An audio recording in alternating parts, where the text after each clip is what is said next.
G'day cocktail lovers. This is a variation on a Toronto cocktail, which is a variation on a Manhattan. The big differences with calling it a Toronto, instead of using an American whiskey, the recommendation is to use Canadian whiskey and use maple syrup as a sweetener in it. This is called a banana Toronto, and it's like a cross between a Toronto and another cocktail I've made called Old Dog New Tricks, because it has fernet branca in it. So it's getting so far removed from a Toronto because the recipe I saw didn't even recommend Canadian whiskey, it said bourbon. So I don't even know why we're still calling it a Toronto, and I'm using a local thing from Archie Rose. I could call it a Sydney from that point of view. It's a cocktail and it looks interesting. I love the colour. I'm going to give it a quick taste.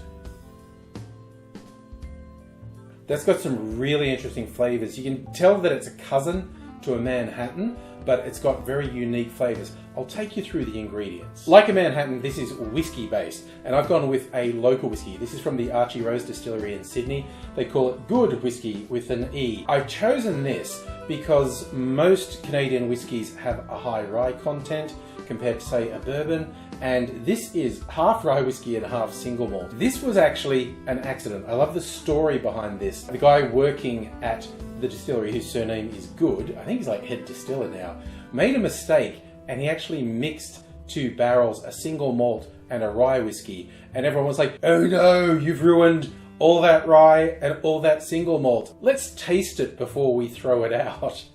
And they tasted it and went, no, actually, we like this. And so they sold it under the name Good Whiskey. Comes in at, let me see, 46% ABV, so it's not shy. It does taste really good. I quite like this. And I thought, I'm not going to use Canadian whiskey because I don't have any, but this is closer to Canadian whiskey than a bourbon would be. I did mention it had fernet branca in it. It does not have sweet vermouth. So for a start, fernet is going to be more bitter and have these menthol flavours that sweet vermouth doesn't have. Completely unlike a Manhattan, this has banana liqueur in it. This is, as I said, there's a cocktail called Old Dog New Tricks that has fernet and banana liqueur in it. I did it as a short recently. So these all hybridise together to be sort of in the ballpark of a Manhattan, but very much its own thing.